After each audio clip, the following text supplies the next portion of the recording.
Eu joguei terra de cemitério no quintal de uma vizinha, porque segundo a minha avó, se eu fizesse isso, com certeza ela ia mudar daqui.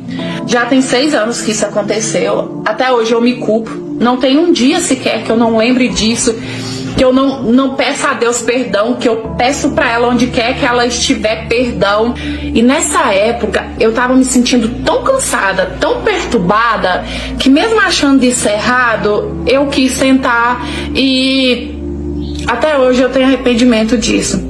Essa mulher, ela morava do lado direito aqui da minha casa, morava ela e o marido, e era um casal bem jovem, eles deveriam ter, assim, entre 25 a 28 anos, no máximo. Pensa numa casa que era farra toda sexta, sábado e domingo. Era uma mulher que brigava com todo mundo aqui na rua, gritava na casa dela, o som, aquele tipo de vizinho que perturba todo mundo. Mesmo assim, eu nunca tinha falado nada. Incomoda demais. Até porque o som que eles gostavam de ligar era do carro, sabe? Aquilo, o teto chegava a tremer. Mas até então, eu nunca tinha reclamado. Só que teve uma vez que meu marido pegou dengue. E ele ficou muito ruim. Ele internou, ficou bastante dia tomando soro, voltou pra casa e ainda voltou ruim. Isso deveria ser um final de semana, porque pouco tempo depois que a gente chegou do hospital, começou a chegar um monte de carro na porta da casa deles. E quando chegava um monte de carro na porta da casa deles, a gente já sabia que era até o dia amanhecer. Aquela gritaria, som alto, confusão com certeza. E aí o meu marido tava mal, sabe?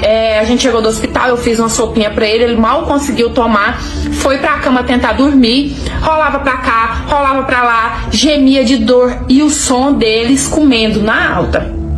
Falei, amor, vou lá e eu vou pedir eles pra poder baixar o som um pouco. E detalhe, eu tinha medo deles, por quê? O pessoal que vinha pra ir, os amigos deles, era uma turma meio que barra pesada. Tanto que a gente já viu eles usando na porta da casa deles. A gente já escutou umas 2, 3 vezes eles fazendo dentro da casa. Então eu tinha um pouco de medo. Só que meu marido, ele tava tão mal, que eu resolvi ir lá. Cheguei com toda a educação, expliquei pra ela que meu marido tava mal e pedi pra ela que ela abaixasse o som um pouco. Ela virou pra mim e falou assim, a casa é minha, não é? O som é meu, não é? Então eu ouço no volume que eu quiser. E aí eu fui obrigada a chamar a polícia, porque realmente estava muito alto e meu marido estava muito mal. E desse dia pra frente, ela passou a me implicar. Teve uma vez que ela subiu no muro, ela me gritou. Quando eu saí no quintal, ela jogou um bicho morto no meu quintal. Só pra vocês terem uma noção, tipo, ela implicava na minha cara, sem nem disfarçar.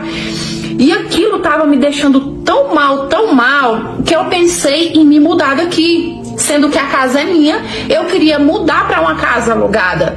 Um dia eu tava na casa da minha mãe e eu choramingando pra ela, sabe, falando assim, mãe, eu tô exausta, eu não aguento mais, é som alto todo dia. Depois daquele dia, aí que ela liga o som, ela joga as coisas no meu quintal. Às vezes eu estendo as roupas no varal, ela joga lama, ela molha, sabe, um verdadeiro inferno. E eu falava, e se eu chorar, falei pra minha mãe, eu vou mudar, eu vou alugar uma casa, nem que eu alugue a minha, né, e o aluguel da minha casa cobre o aluguel da outra. Foi aí que a minha avó me falou. Minha avó falou assim, não muda não, faz um teste primeiro, vai no cemitério, pega uma vasilhinha de terra e joga no quintal dela que você vai ver. No máximo uma semana ela vai mudar. E eu falei, não, vó, vou mexer com essas coisas não. Minha avó faz, menina, não tem problema nenhum não. A única coisa que vai acontecer é que eles vão mudar. E aquilo eu fiquei na cabeça. Eu tinha medo de mexer com essas coisas, só que ao mesmo tempo eu tava exausta. Eu não via mais saída, eu não via mais, sabe, uma outra opção. Então um dia eu resolvi fazer. Eu fui no cemitério morrendo de medo. Levei uma vasilhinha de margarina, enchi de terra, voltei pra casa, esperei anoitecer, esperei todo mundo tá dormindo com as luzes apagadas, subi no muro dela e joguei a terra. Que eu joguei, eu voltei pra casa, tomei um banho, deitei e dormi. Eu acordo na madrugada com um barulho de sirene super alto. Parecia assim que tava entrando na minha casa. Então eu já acordei assustada, sabe? Coloquei um roupão e saí no portão pra ver o que tava acontecendo. E eu vi que tinha uma ambulância na porta da casa deles. E aí eu já fiquei assim, né? O que será que aconteceu? E tinha alguns vizinhos na porta, falou assim, a fulana passou mal. No que eles falaram, a fulana passou mal, pensei, meu Deus, a terra que eu joguei fez mal pra mulher. E nisso, naquela angústia, eu já pensando na minha cabeça, oh meu Deus, ajuda que não é nada, ajuda que não é nada. Até que eles saem com a mulher naquelas macas, dava pra ver que ela tava inconsciente, coloca na ambulância e leva pro hospital. Eu voltei pra casa, que eu parece que eu não tava conseguindo nem pisar no chão, porque na minha cabeça eu tinha feito aquilo. Voltei, chorei. Meu marido perguntou o que tinha acontecido. Eu contei pra ele. Ele falou assim, amor, para com isso é coincidência, não tem nada a ver. Foi besteira que você fez? Foi. Mas não tem nada a ver uma coisa com a outra. Ele virou pro lado, voltou a dormir. Quem diz que eu consegui? Passei o resto da noite em claro. Quando o dia amanheceu, eu fui nos vizinhos para ver se alguém tinha notícia dela e me disseram que ela tinha dado AVC e ela estava num estado muito grave no hospital. Ah, meu Deus, fui eu.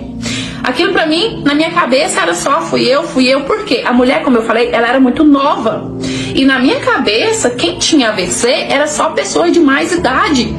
Então aquilo aconteceu pela terra que eu joguei. Gente, ela passou 9 dias no hospital.